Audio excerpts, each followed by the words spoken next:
When we look one more time at the classic authors of sociology, we may now recognize a lot of overlap and of interdependence.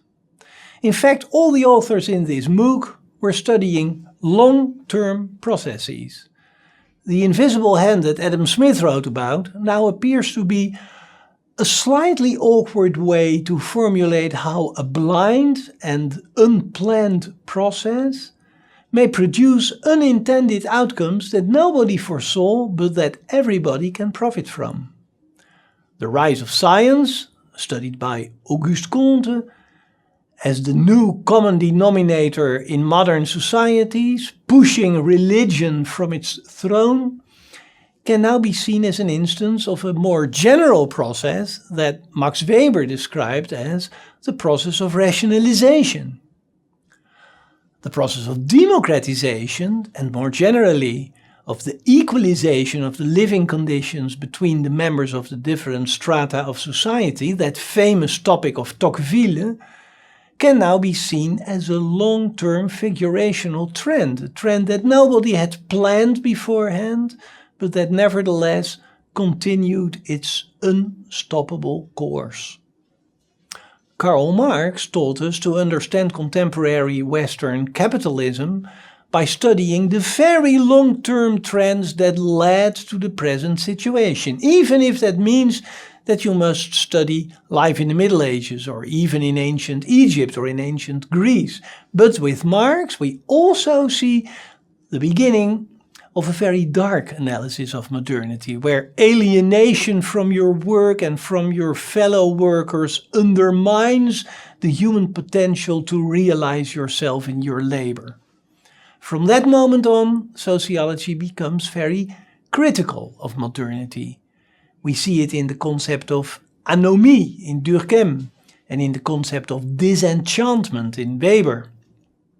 Modern Western societies now are seen as having a kind of Janus face.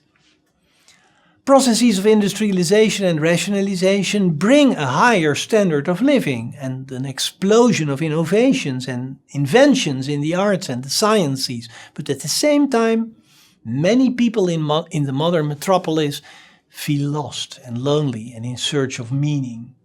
And this is why Durkheim is looking out for new meaningful alternatives for religion, for a new source of effervescence.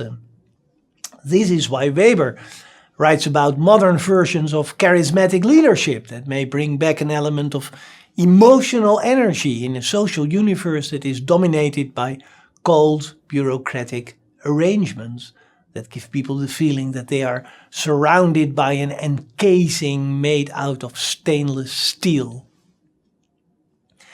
And many of those long-term trends are reworked and recombined in the theory of Norbert Elias about the civilizing process that forces its members, the members of modern Western societies, to constantly monitor the social situation they are in and to attentively observe and use and control their spontaneous impulses in such a way that they fit the social context.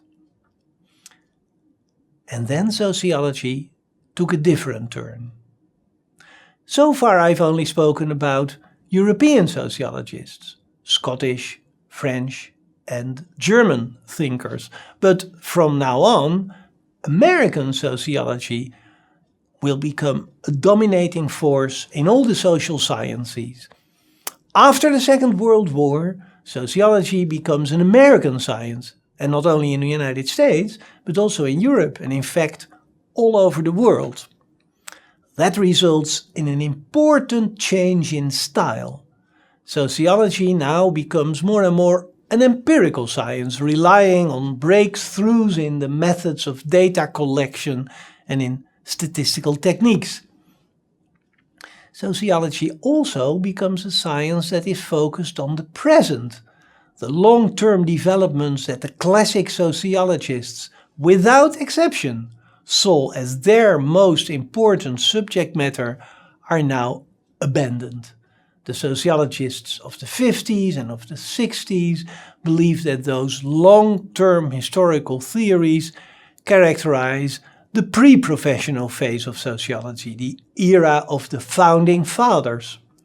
But even then, and even in America, some sociologists tried to continue the classic tradition.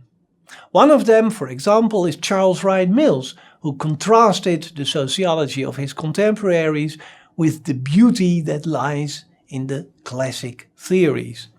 And in this way, classical sociological theory remained a source of inspiration for modern sociologists, even for those who had the tendency to turn their back to the classics.